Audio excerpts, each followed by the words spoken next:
आपको एक घटना बताऊंगा, आपको सुनकर बड़ा आनंद आएगा। मुझे याद आया,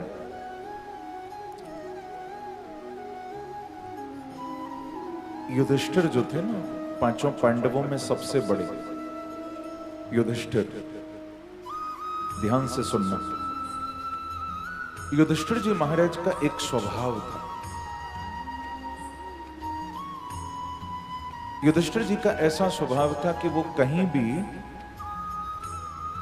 कोई भी पीली चीज देखते थे, कुछ भी पीला हो, कोई कपड़ा पीला हो, कोई वस्तु पीली हो, युधिष्ठिर कुछ भी पीला देखते थे ना तो उनको कृष्ण का पीतांबर याद आता था,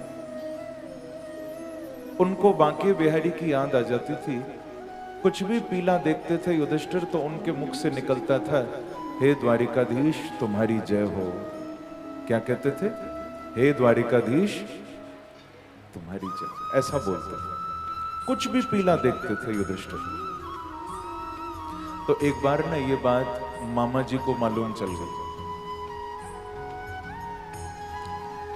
मामा जी कौन से समझ गए ना? एक कुछ मामा बड़े विशेष हुए। एक तो मथुरा में थे, बांके बिहारी के मामा।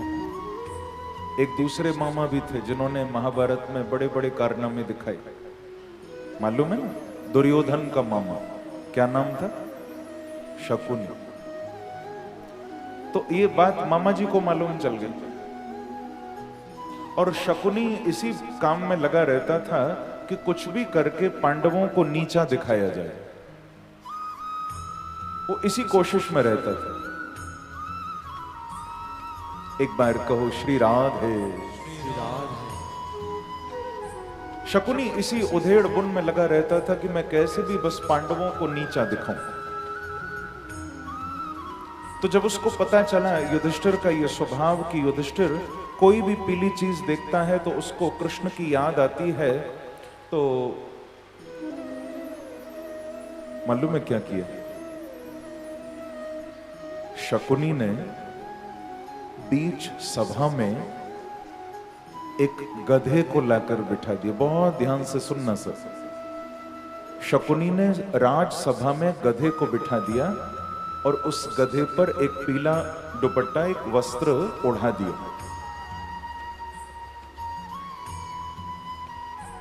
और शकुनी इंतजार करने लगा कि जब युधिष्ठिर आएगा, इस पीले कपड़े को देखेगा, उसके मुंह से निकलेगा द्वारिकाधीश तुम्हारी जय हो। मैं तुरंत कपड़ा हटाऊंगा, नीचे से गधा निकलेगा तो सारी सभा हंसेगी और एक तीर से दो शिकार होंगे। युधिष्ठिर का भी अपमान होगा और जिनकी ताकत पर ये अभिमान करते हैं ना, कृष्ण का भी अपमान हो जाए। ऐसा सोचकर शकुनी ने ये किया। सभा में गर्दभ को, गधे को बिठाकर पीला वस्त्र उड़ा दिया और इंतजार करने लगे कि अब युधिष्ठिर आए।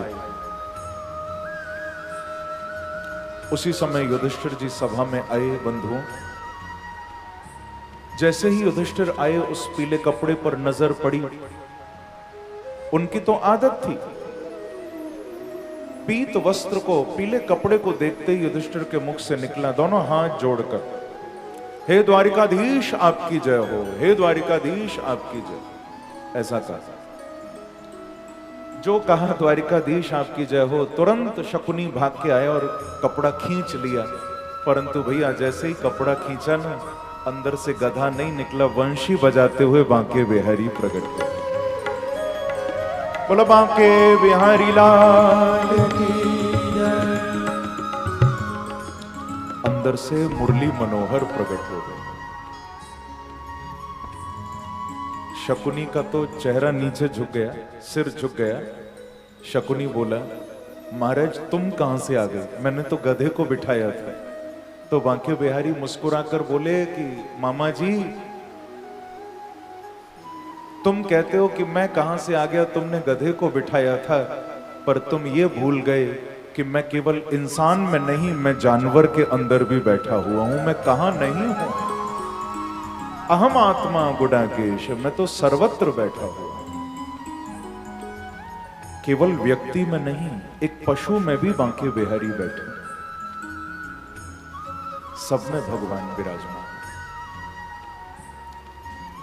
एक बार कहिए श्री राधे। श्री राधे।